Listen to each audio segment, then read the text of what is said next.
I'm going to be reviewing a one-dimensional problem in which a ball is going to be going up and then it's going to be coming down.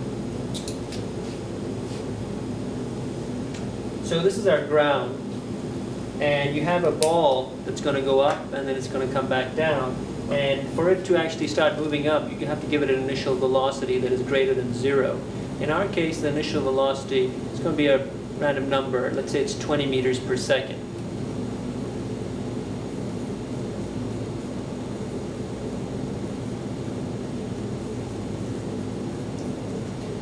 So the ball is traveling up at 20 meters per second, but you've got to keep in mind that at all times the ball is being accelerated down towards the ground at the rate of gravity's acceleration, which is negative 9.8 meters per second squared. In our case, we're just going to round it to 10 meters per second squared just to make the math easy. However, when you're in a lab, make sure that you stay with 9.81 meters per second squared as the acceleration of gravity, and that you don't round it to 10 meters per second squared. For word problems, it's okay because it makes the math easy. And the reason why I'm saying it's negative is because I'm going to stay with a convention that anything downwards is going to be labeled as negative as opposed to using the word downwards, and anything upwards is going to be labeled as positive as opposed to using the word upwards.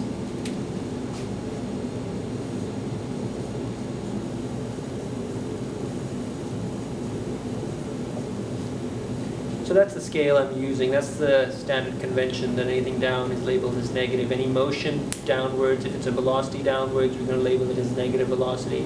If it's a change in displacement downwards, we're going to label it as a negative change in displacement.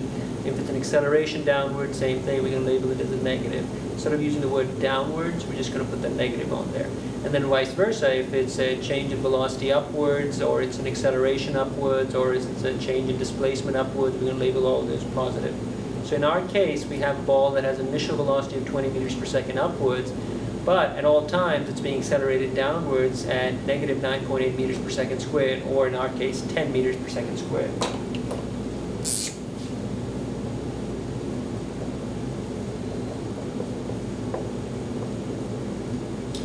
You notice I labeled it as an A, but I also labeled it as a little g.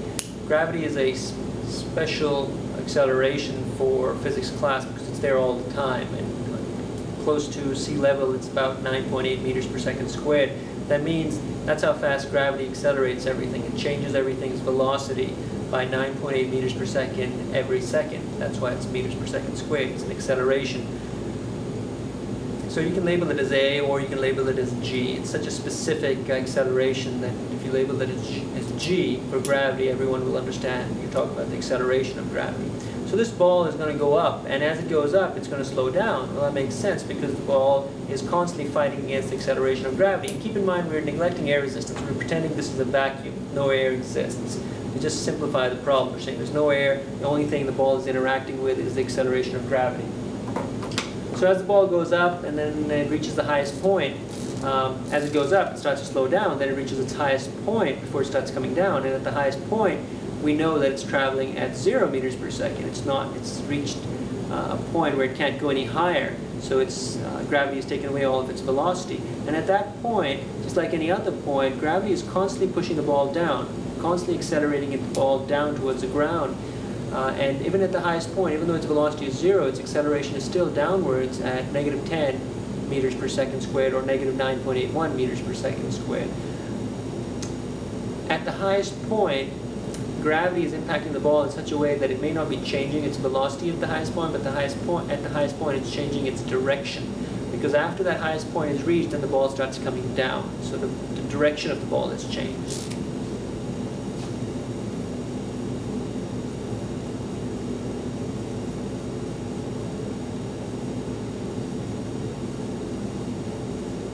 So if you're looking at this problem and you're breaking it up, as opposed to doing it all in one step, by one step I mean if you look at the ball and say it goes up and then it comes back down. You just do the problem in one step. But some people say, well, let's break it up in 2 steps. Let's discuss the ball going up, and then we'll discuss it coming down. And if you want to do that and break it into 2 steps, then you'd say this is the initial velocity of 20 meters per second, and the final velocity is 0 meters per second. However, if you do it all in one step and you say, I want to just discuss the ball going up and then coming back down, then you know that when the ball goes up, the acceleration of gravity takes away your velocity. But that same acceleration of gravity that took away your velocity while you were going up is going to give you back your velocity when you're coming down. Because whatever gravity took away from you while you goes up, gravity gives it back to you when you're coming down. So when the ball starts coming down, it's going to actually speed up, and it's going to hit the same exact points as it did while it was going up. So it comes down, it hits this point, and then it hits this mirror point, and then it hits this point. And at this point, the ball is going to be traveling at 20 meters per second also.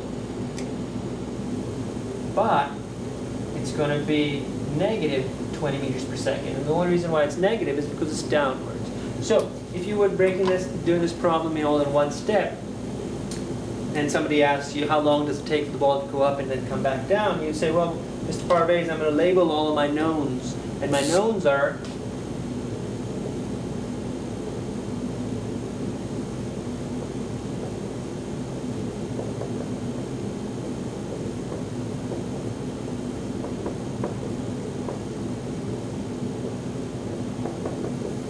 your knowns are your initial velocity, your final velocity, and your acceleration. Your unknown is your time. And once you've labeled your knowns and your unknowns, the last step is the easiest step. You just have to identify which kinematics equation you're going to use to solve for your time. You've got a couple of choices. I'm going to go with the traditional, the definition of acceleration, which is a change of velocity with respect to time. So I'm going to go with this kinematics equation.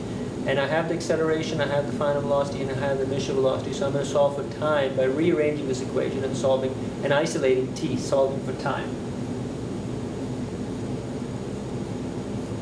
So how did I do that? I just multiplied both sides by t to take the t to the left side of the equation, and then I divided both sides by a to bring a to the right side of the equation. Now I've isolated t. Over here I have all of my variables. I'm going to plug in my final velocity, my initial velocity, and my acceleration, and I'll get my time. That'll give you the time for the entire trip, because you used the initial and the final 20 and negative 20. However, if you want to find the time for half of the trip, meaning just going up, you'd say my initial velocity is 20 meters per second, then you'd say my final velocity up here is not 20 meters per second, it's 0 meters per second. This is for half of the trip. And you can do it that way. You want to find the time that way, that's fine. You can say this is my initial velocity, that's my final velocity. You'd come back here, you make a couple of changes. Your initial is 20, your final would be 0, because you're doing it only for half of the trip, going up. Your acceleration is still negative 10. You'd solve for your time the same way, and you get the time for the half of the trip. That would be the time from going from here getting to the highest point. Some people do it that way. Some people just find the time for half of the trip, and then if somebody asks them later, what was the time for the entire trip, they just take that time and multiply it by 2. And others will ask you how much the ball displaced itself from this point to this point, how far it went up when it went from here to here. So they're asking you the displacement. You can do that. You can easily solve for the displacement. I'm going to label the displacement as y. Some people label it as d. The reason why I'm labeling it as y is because it's on the y-axis. So if somebody says, how far did the ball travel from here to here? I can come back here, and I can stick with the same initial and final velocities. And I can go back to my equation.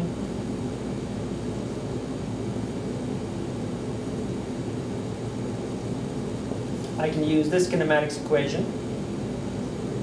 Vf squared equals vi squared plus 2ay. I know my vf, I know my vi, and I know my a, so I'm going to solve for my y.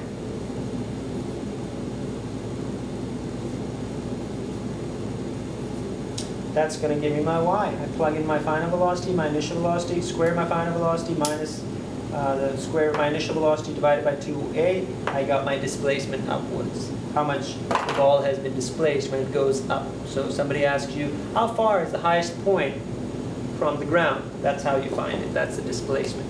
Now if somebody asks you a question, what's the total displacement of the ball when it goes up and then it comes back down? Well, in that case, the total displacement is 0, because if the ball went up and came back down, then it's exactly where it started off from, so it's displaced itself by 0 meters. But if somebody says, what's the total displacement just for going up? That's how you do it. You plug in your initial velocity of 20, your final velocity of 0, your acceleration of negative 10, and you solve for your displacement. In this case, I solved for my displacement by solving for y. Hope you found this video helpful, and I will continue discussing this in class, and I'll definitely answer some questions for you.